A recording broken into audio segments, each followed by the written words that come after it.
2 अगस्त 216 ईस्वी से शुरू होता है और ये लड़ाई दो राष्ट्रों के बीच में लड़ी जाती है, रोम और कार्थेज के बीच में।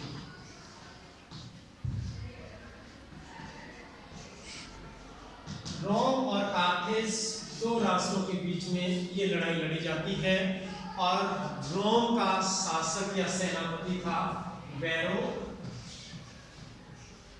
और कार्थेज का शासक या सेनापति था हन्निबल। इन दो राष्ट्रों के बीच में और इन दो सेनापतियों के बीच में इस लड़ाई की शुरुआत होती है 2 अगस्त 216 ईस्वी को। लड़ाई का प्रारूप कैसे तैयार होता है, लड़ाई का वातावरण कैसे तैयार होता है, क्योंकि कार्थेज एक छोटा सा केंद्र है जो व्यापारिक केंद्र है। कार्थेज एक व्यापारिक केंद्र है और ये उत्तरी अफ्रीका में बसा हुआ एक देश है। उत्तरी अफ्रीका में बसा हुआ एक व्यापारिक केंद्र है जिसका नाम है कार्थेज। और कार्थेज के ऊपर रोम जो है कब्जा करना चाहता है, क्योंकि इससे पहले हमने पढ़ा कि रोम का एक शक्तिशाली संगठन था जिसका नाम था लीजन। लीजन एक संगठन था जिसका नाम था रोमन लीजन। रोमन लीजन एक संगठन था और उस समय का रोमन लीजन एक सर्वश्रेष्ठ संगठन रहा है। हम बात कर रहे हैं 216 ईस्वी पूर्व। 216 ईस्वी पूर्व में रोम का एक सैनिक संगठन था जो काफी लंबे समय तक श्रेष्ठ रहा है और इस संगठन के साथ रोम की इच्छा थी कि मैं अपने साम्राज्य का विस्तार करूं, मैं अपना क्षेत्र बढ़ाऊं, मैं अपना दायरा बढ़ाऊं। और उस साम्राज्यवादी विस्तार की नीति के, उस साम्राज्यवाद विस्तार की वजह से वो कार्थेज को भी अपने अधीन लेना चाहता था, इसके ऊपर कब्जा करना चाहता था, क्योंकि वो एक व्यापारिक स्पॉट था, व्यापारिक केंद्र था और व्यापारिक केंद्र के ऊपर अपना अधिकार स्थापित करना चाहता था। अगर ये व्यापारिक स्पॉट आपको मिल जाता है तो हमारी अर्थव्यवस्था भी मजबूत होगी, क्योंकि व्यापारिक केंद्र जो भी होता है उसके प्रति अट्रैक्शन सभी की होती है। लेकिन कार्थेज का जो सेनापति था हन्निबल, वो भी एक कुशल सेनापति था, निपुण था, योग्य था, बुद्धिमान। वो इसके साथ डायरेक्ट मुकाबला नहीं कर सकता, वो छुटपुट लड़ाइयां लड़ने की कोशिश करता रहता था। अर्थात इन दोनों राष्ट्रों के बीच में कुछ छुटपुट लड़ाइयां चलती रहती थी, क्योंकि जो व्यापारिक केंद्र होता है उसके प्रति अट्रैक्शन बढ़ जाता है और अट्रैक्शन बढ़ने की वजह से सामने वाला जिसकी साम्राज्य विस्तार की नीति होती है वो उसको परेशान करने की कोशिश करता है समय समय पर। तो इन दोनों राष्ट्रों के बीच में समय समय पर छुटपुट लड़ाइयां यानी कि छोटी मोटी लड़ाइयां इनकी चलती रहती हैं, जिन्हें कहा गया है प्योनिक वार। प्योनिक वार जैसे भारत और पाकिस्तान के बीच में छुटपुट लड़ाइयां चलती रहती हैं। भारत और पाकिस्तान के बीच में कभी भी शांतिपूर्ण माहौल नहीं रहा, यानी कि कभी भी इनके संबंध सौहार्दपूर्ण नहीं रहे हैं। इन दोनों के बीच में आपस का खटास इंडिपेंडेंस से लेकर के आज तक बरकरार है, यूं का यूं चला रहा है। और इसको लेकर के दो बड़ी लड़ाइयां लड़ चुके हैं, जैसे 1965 और 1971 की लड़ाई। हम दो लड़ाइयां भारत और पाकिस्तान के बीच में हो चुकी हैं, लेकिन उससे पहले भी जैसे 1948 में छुटपुट लड़ाइयां लड़ी, 1999 में कारगिल वार हुआ। तो ये छुटपुट लड़ाइयां भारत और पाकिस्तान के बीच में भी चलती रही हैं। तो इसी प्रकार से रोम और कार्थेज के बीच में भी ये छुटपुट लड़ाइयां, यानी कि बड़ी लड़ाइयां नहीं, छुटपुट लड़ाइयां होती रही हैं और जिनका नाम रखा गया है प्योनिक वार। जो छोटी छोटी लड़ाइयां होंगी उनको प्योनिक वार कहा गया है। लेकिन जब छोटी छोटी लड़ाइयां होती हैं तो इससे स्पष्ट हो जाता है कि हमारे रिलेशन अच्छे नहीं हैं। तो उसके बाद जो है कार्थेज एक बुद्धिमानी, और कार्थेज का जो सेनापति था हन्निबल, वो एक योग्य और बुद्धिमानी सेनापति था, कुशल सेनापति था। उसने अपनी योग्यता के आधार पर और चतुरता के आधार पर एक अनुशासित सेना का गठन किया। और अनुशासित सेना का गठन करने के बाद उसने स्ट्रेटेजिक ढंग से काम किया। कैसे किया? पहले क्या होता है, जब ये इसके साथ लड़ाई लड़ने की कोशिश करता है और इसके पास समुद्रिक शक्ति भी ज्यादा थी, समुद्र के ऊपर इसका एकाधिकार स्थापित था, यानी कि समुद्र के ऊपर इसका वर्चस्व स्थापित था और इसके पास समुद्रिक शक्ति नहीं थी। इसने पश्चिम भूमध्य सागर पर अपनी नौसेना का गठन किया और किसके साथ? स्पेन के साथ। स्पेन की मदद ली कि हमें नौसैनिक शक्ति का गठन करने में आप हमारी सहायता करें। इनके पास नौसैनिक शक्ति नहीं थी। इन्होंने देखा कि अगर इनका नौसैनिक क्षेत्र में इनका कब्जा है, इनका एकाधिकार है, तो उस नौसेना के माध्यम से, यानी कि समुद्री मार्ग से या जल के माध्यम से हम आक्रमण नहीं कर सकते, अर्थात उधर से हम सुरक्षित नहीं है। उधर से सुरक्षित होने के लिए इन्होंने प्रयास किया और स्पेन से मदद ली। स्पेन से मदद ली कि आप हमारी नौसेना का गठन करने में आप हमारी सहायता करें, आप हमारी मदद करें। और मदद लेकर के इन्होंने नौसैनिक सेना का गठन किया और नौसैनिक सेना का गठन करके, यानी कि नेवी का गठन करके पश्चिमी भूमध्य सागर के ऊपर इसने अपनी धाक जमा दी, यानी कि भूमध्य सागर का जो पश्चिम एरिया है, उस पश्चिम एरिया के अंदर ये भी समुद्री शक्ति के अंदर अपनी पहचान बना चुका था। और उसके बाद इन दोनों राष्ट्रों ने लड़ाई लड़ने की कोशिश की और लड़ाई, पहले तो कार्थिज चाहता था कि धीरे धीरे इसको कमजोर किया जाए, डायरेक्ट लड़ाई लड़ने का पक्षधर नहीं था। कार्थिज का जो सेनापति था हन्निबल, वो डायरेक्ट लड़ाई नहीं लड़ना चाहता था क्योंकि उसके पास इतनी सैनिक शक्ति नहीं थी। और दूसरी बात, ये सैनिक शक्ति इसके पास ज्यादा थी, सैनिक ज्यादा थे, वैसे भी इनका नाम रहा है, इनके नाम से इनके अंदर भय था। लेकिन इनके पास एक संगठन भी था जो शक्तिशाली संगठन रहा है, उसकी वजह से ये डायरेक्ट लड़ाई नहीं लड़ना चाहते थे, ये इनको कमजोर करना चाहते थे। इन्होंने कमजोर करने की वजह से 218 कार्थिज में जो है, या कार्थिज के सेनापति ने 218 ईस्वी पूर्व, यानी कि इस लड़ाई से 2 साल पहले एग्रो को अपने अधीन करने का प्रयास किया। एग्रो को अपने अधीन, और उससे पहले कुछ रोम का एक प्रांत था जिसे हम कहते हैं गाल्स प्रांत। रोम का एक प्रांत था जिसे गाल्स प्रांत के नाम से जाने जाते हैं।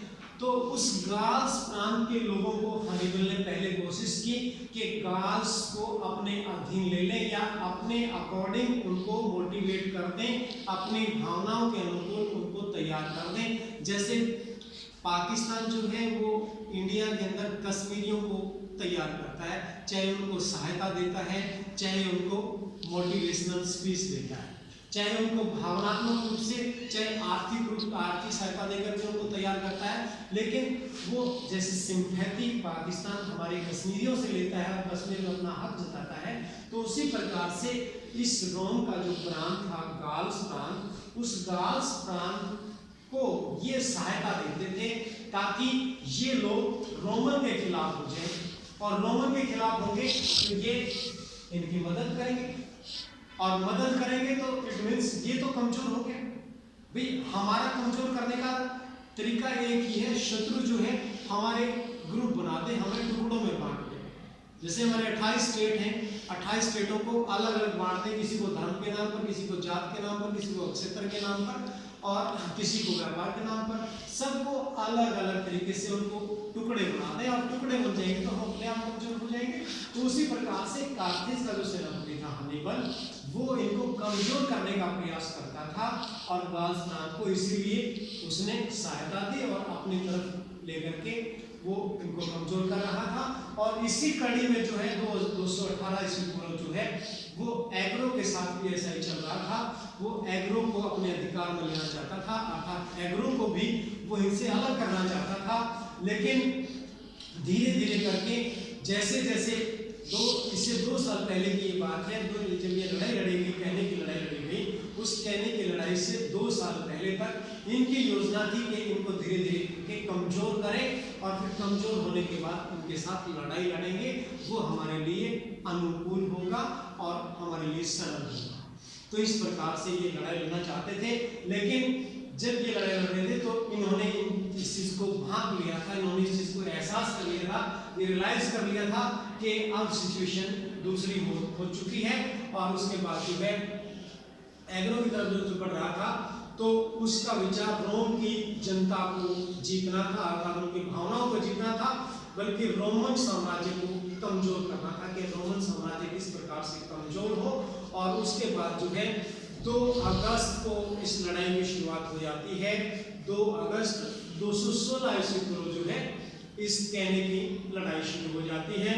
और लड़ाई शुरू होती है तो इनके पास सैनिक शक्ति कितनी थी, हम बात करें कि रोम के पास लगभग 80,000 पैदल सेना थी और 7200 घुड़सवार सैनिक थे।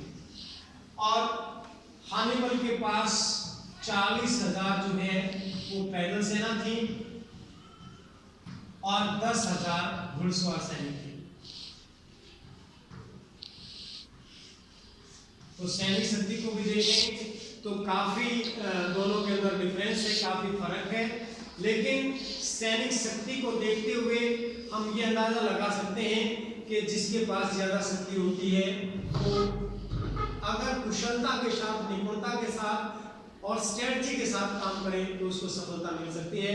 अगर वो स्ट्रेटजी के साथ या नए समर्थन के अनुसार काम नहीं करेगा तो वो सफलता नहीं दिला पाएगा। तो कार्थेज की सेना में अनेक धर्मों के लोग थे, यानी कि अनेक समुदाय के लोग थे और सारे के सारे समुदायों को कार्थेज का जो सेनापति था हनीबल, उस हनीबल ने अपने सैनिकों का, अर्थात इसके संगठन में विभिन्नताएं थी, विभिन्न सैनिकों, विभिन्न वर्गों के लोग थे। विभिन्नताएं होते हुए भी हनीबल ने अपनी कुशलता और बुद्धिमत्ता के आधार पर उन सैनिकों का इस प्रकार से नेतृत्व किया कि वो सारे के सारे एक अनुशासन में रह करके कार्य करें। अर्थात वो नेतृत्व करता बहुत अच्छा था और नेतृत्व करता अच्छा होने की वजह से इन सबको विभिन्नताएं होते हुए भी उनको सबको एक सूत्र में पिरो दिया, एक सूत्र में बांध दिया, एक ऐसा संगठन और अनुशासित संगठन तैयार कर दिया कि वो किसी भी समस्या से निपटने के लिए तैयार हो जाए। तो एक कुशल संगठन का निर्माण इन्होंने भी कर लिया था। अनेक धर्मों के लोग होते हुए, अनेक जातियों के लोग होते हुए भी इन्होंने इनके सेनापति ने जो है वो कठोर और मजबूत संगठन का गठन कर लिया था। क्योंकि जहाँ पर अनुशासन होता है, जहाँ पर नेतृत्व ठीक होता है, वहाँ पर सेना अपने आप ठीक हो जाती है। और इनके पास 80,000 पैदल सैनिक थे, 7200 घुड़सवार सैनिक थे। और इतने सैनिक होने के बाद भी और उच्च वर्ग के सैनिक होने के बाद भी ये अपने उसका नेतृत्व जो है ठीक ढंग से नहीं कर पाए, जिनकी वजह से इस रोम को हार का सामना करना पड़ता है। और इन्होंने अपना नेतृत्व इस प्रकार से किया कि अपने सैनिकों का ज़्यादा से ज़्यादा समुचित लाभ किस प्रकार से लें, ज़्यादा से ज़्यादा फायदा किस प्रकार से लें। तो उसके बाद बात आती है कि तुलनात्मक सैनिक शक्ति का हमें पता चल गया कि इनके पास लगभग 50,000 सैनिक थे और इनके पास जो है वो 87,000 सैनिक 87,000 समथिंग सैनिक थे। तो उसके बाद इनके पास हथियार क्या क्या थे? हथियार उस समय की वही जैसे तलवार, बल्लम, भाले, बच्ची वगैरह वही इनके पास हथियार होते थे। और उन हथियारों के साथ ये लड़ाई लड़ते हैं। जैसे इसमें अलग अलग बाइफर्केशन दिया गया है कि हानिबल के पास जो हथियार थे वो तलवार, बल्लम, भाले और बर्छियाँ थी। और रोम के पास तलवार, भाला, कवच और लोहे के टोप जो हैं वो उनके पास हथियार थे। उसके बाद समरतांत्रिक फैलाव, इन्होंने अपनी सेना का समरतांत्रिक फैलाव किस प्रकार से किया कि एक तरफ रोम की सेना है और एक तरफ कार्थेज की सेना है। तो ये किस प्रकार से अपनी सेना का समरतांत्रिक फैलाव करते हैं कि इस तरफ रोम की सेना है और इस तरफ कार्थेज की सेना है। रोम की सेना ने अपने जो पैदल सेना थी उस पैदल सेना को 3 भागों में बांटा हुआ था। 3, इनके पास जो 80,000 पैदल सेना थी उसको 3 भागों में बांटा हुआ था। और जो पैदल सेना घुड़सवार सेना थी उस घुड़सवार सेना को इस पैदल सेना के दोनों किनारों पर, दाएं और बाएं किनारे पर लगा रखा था इनकी सुरक्षा के। और हाँ, कार्थेज ने अपनी सेना को कैसे लगा रखा था, हनीबल ने अपनी सेना को कैसे लगाया, इन्होंने अपनी सेना को अर्धचंद्राकार शेप में लगाया और इसके किनारे जो हल्की पैदल सेना थी उसको अर्धचंद्राकार शेप में, और जो भारी पैदल सेना थी उसको इसके दोनों पार्श्वों पर, दोनों किनारों के ऊपर, और फिर उसके बाद जो है अपनी घुड़सवार सेना इन्होंने लगाई। तो इस प्रकार से जो है वो कार्थेज ने अपनी सेना का समर्थांतरिक फैलाव किया। लेकिन उसके बाद जब 2 अगस्त 216 को लड़ाई की शुरुआत होती है, तो उस लड़ाई की शुरुआत जैसे ही होगी उन्होंने एक गूढ़ चाल चली, उन्होंने एक छुपी हुई चाल चली। और वो छुपी हुई चाल क्या थी, इनका जैसे ही आक्रमण हुआ, आक्रमण जो है वो इसकी तरफ से किया जाता है, हनीबल की तरफ से किया जाता है, और इनके घुड़सवार सैनिक जो है वो लड़ाई की शुरुआत इनके दाएं किनारे के ऊपर करते हैं। दाहिने भाग में आक्रमण की शुरुआत होती है और आक्रमण की शुरुआत करके ये पीछे हट जाते हैं, और फिर ये सैनिक आगे आते हैं। ये इनके जो पैदल सैनिक थे वो आगे आए, और इसका जो ये उभरा हुआ हिस्सा था जो आधे चांद के अनुकूल था, अर्धचंद्राकार में था या घोड़े के नाल के शेप में था, वो शेप जब ये आक्रमण के लिए आगे बढ़े तो इन्होंने पीछे हटना शुरू कर दिया। और जब तक ये पीछे हटते रहे, जब तक ये इस पोजीशन में ना, जब तक ये पोजीशन बिल्कुल उल्टी नहीं हुई, जब तक ये सैनिक पीछे हटते रहे। और इनको ये लगा कि ये सैनिक यानी कि हनीबल की जो सेना है वो हमारे आक्रमण की वजह से या हमारे प्रहार की वजह से या हमारे अटैक की वजह से या हमारे डर की वजह से वो लगातार पीछे हट रही है, अर्थात वो लड़ाई लड़ने में सक्षम नहीं है, वो लड़ाई लड़ने में असमर्थ है, डरपोक है। इसलिए ये जोश में आकर के, उत्साह में आकर के, बिना अनुशासन का ध्यान रखे ये लगातार आगे बढ़ते रहे। और इनकी ये योजना थी कि हमने ये लड़ाई इस तरीके से लड़नी है ताकि वो हमारे चंगुल में कैसे फंसे, हमारे जाल में कैसे फंसे। तो इनको जाल में फंसाना इनका उद्देश्य था, इनका पर्पस था। और उस जाल में फंसाने के लिए इन्होंने इस शेप में जब तक ये नहीं आए, जब तक ये पीछे हटते रहे, और जो ये 3 इनकी यूनिट थी, जब तक वो ये यूनिट यहाँ नहीं आ, यानी कि इस किनारे के अंदर जब तक ये इनकी यूनिट नहीं आई, जब तक ये लगातार पीछे हटते रहे। और जब इनको देखा कि अब ये जो भारी पैदल सेना थी ये अपना मोर्चा यहीं ले रहेंगे, ये पीछे नहीं हटेंगे, ये वहीं रहेंगे जहां पर इनको लगा रखा है। जो पहली पोजीशन इनकी थी वो आखिर तक उसी पोजीशन पर रहेंगे, उसमें कोई बदलाव नहीं होगा, कोई परिवर्तन नहीं होगा। लेकिन उसके बाद इन्होंने कहा कि जैसे ही इनकी ये पैदल सेना और इनके ये घुड़सवार सेना जब इससे आगे प्रवेश कर जाएंगे तो ये पीछे से इनके आक्रमण कर देंगे, और ये घुड़सवार सेना जो है वो इनके पीछे से आक्रमण कर देंगे। तो इस प्रकार से इन्होंने अपनी सेना का समर्थांतरिक फैलाव किया। और उसके बाद हम बात करते हैं कि इस लड़ाई की शुरुआत कैसे हुई। हम जैसे 2 अगस्त 216 ईस्वी को इस लड़ाई की शुरुआत हो जाती है, और बड़े दाहिने किनारे पर आक्रमण की शुरुआत जो है वो रोम के दाहिने किनारे पर हनीबल के द्वारा लड़ाई की शुरुआत की जाती है, और बड़ी तीव्रता के साथ, गतिशीलता के साथ इस लड़ाई की पहल की जाती है। और ये सैनिक एक अनुशासन में रह करके, और जैसे इनके सेनापति ने इनको निर्देश दिए, आदेश दिए, उस आदेश की पालना करते हुए, जैसा इनके आदेश ने इनके सेनापति ने उनको आदेश दिया उसी के अनुरूप इन्होंने कार्य किया। उसके अलावा अपने आप जो इन्होंने कोई परिवर्तन नहीं किया, कोई बदलाव नहीं किया, सारे के सारे उनके दिशा निर्देश अनुसार जो है वो कार्य करते रहे। और अंत में जाकर के इनको चारों तरफ से घेर लेते हैं, और चारों तरफ से घेरने के बाद इनके पास कोई ऑप्शन नहीं रहता, कोई बचाव के लिए तो इनके पास कोई रास्ता नहीं रहता।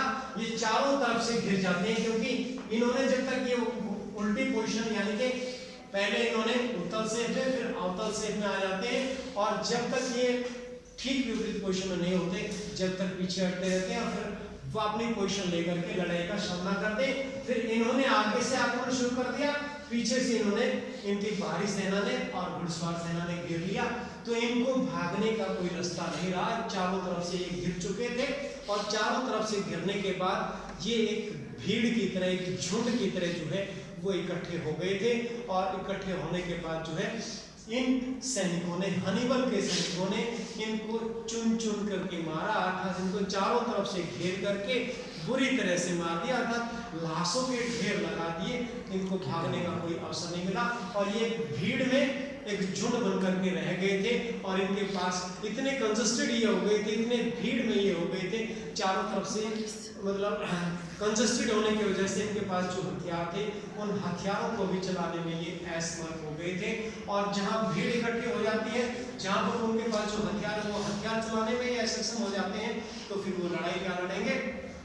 तो इस प्रकार से हनीबल ने एक गूढ़ चाल चल के, एक ऐसी चाल चल के, एक ऐसे जाल में उनको फंसा करके लड़ाई लड़ी कि इनको भागने का अवसर नहीं मिला और इनको चुन चुन करके मारा, अर्थात लाशों के ढेर लगा दिए। तो हम बात करते हैं कि अंत में जो है लड़ाई, इस लड़ाई के अंदर जो है वो हनीबल जो है जीत जाता है और रोम को इस लड़ाई में बुरी तरह से पराजय का सामना करना पड़ता है। तो इनके पास किसको कितनी हानि हुई उसके बारे में दो इतिहासकार हैं जिन्होंने अलग अलग इनकी हानि का वर्णन किया है। इनकी हानि के बारे में बताया है कि रोम को हानि हुई। एक पहला इतिहासकार बताता है कि रोम के 70,000 पैदल सैनिक मारे गए और 5,000 घुड़सवार सैनिक मारे गए। और दूसरा इतिहासकार कहता है कि 10,000 सैनिक जो हैं वो बंदी बनाए गए रोम के, और पिरनी दूसरा कहता है कि 48,000 मारे गए और 10,000 बंदी बनाए गए। यानी कि दो इतिहासकार हैं, दोनों अलग अलग बताते हैं। एक तो कहता है कि 70,000 मारे गए, 70,000 पैदल सैनिक, 5,000 घुड़सवार सैनिक और 10,000 जो है वो बंदी बना लिए थे। इतना नुकसान बताया गया है रोम का। और कार्थेज के बारे में बताया गया है, एक इतिहासकार कहता है कि 5700 सैनिक मारे गए, दूसरा कहता है कि 6700 सैनिक मारे गए।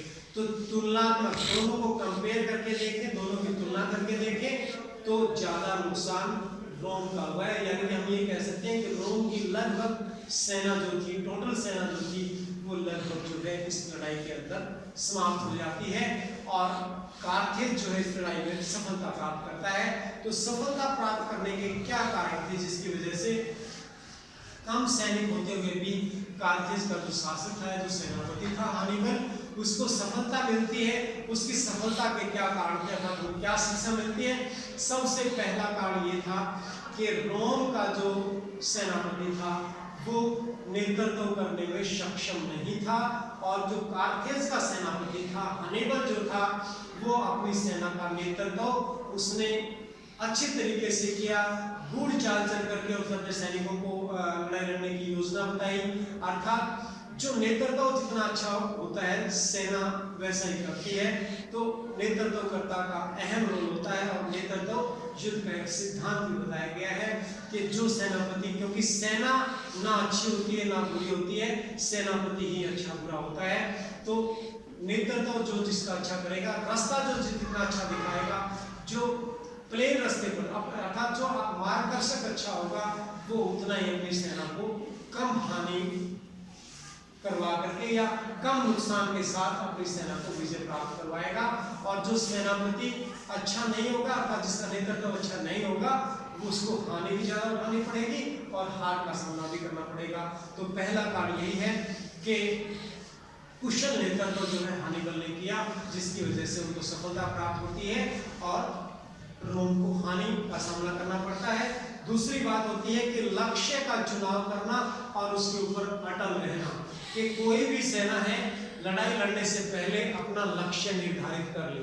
चाहे सेना है, चाहे आप हैं, आप क्लास में आए हैं या कॉलेज में आए हैं, तो आपका लक्ष्य होना चाहिए कि हमारा लक्ष्य यहाँ ग्रेजुएशन पास करना है।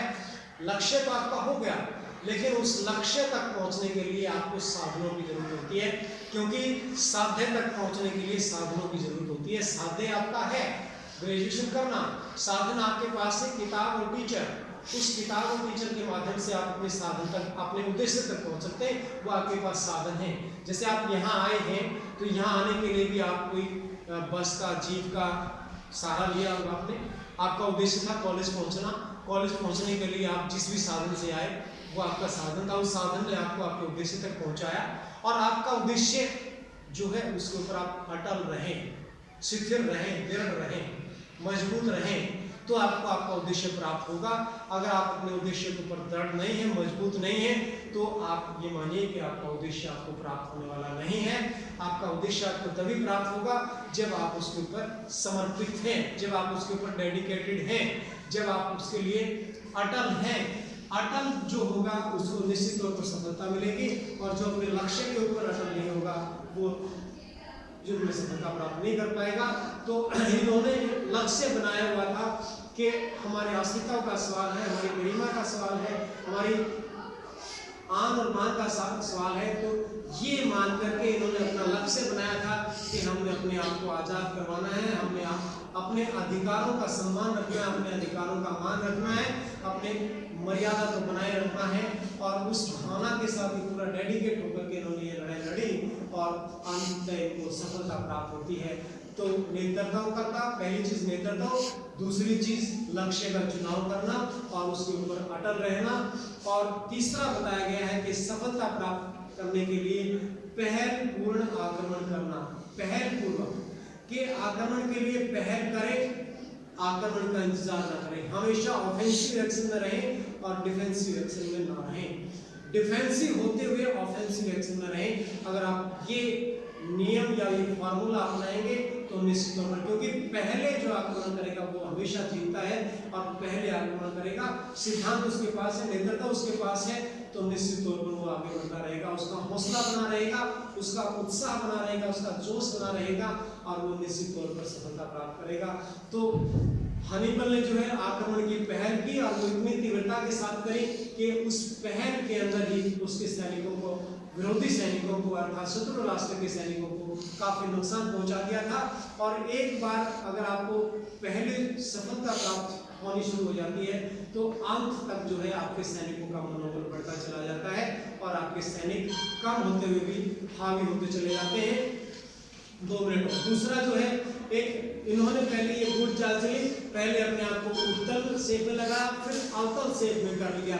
ये भी इनकी एक सफलता का काम रहा है कि इन्होंने समरतांत्रिक तरीके से जो है इस लड़ाई के अंदर स्ट्रेटजी का इस्तेमाल किया, टेक्निक का इस्तेमाल किया और अपने जाल में फंसा करके, अपने चंगुल में फंसा करके ये लड़ाई लड़ी।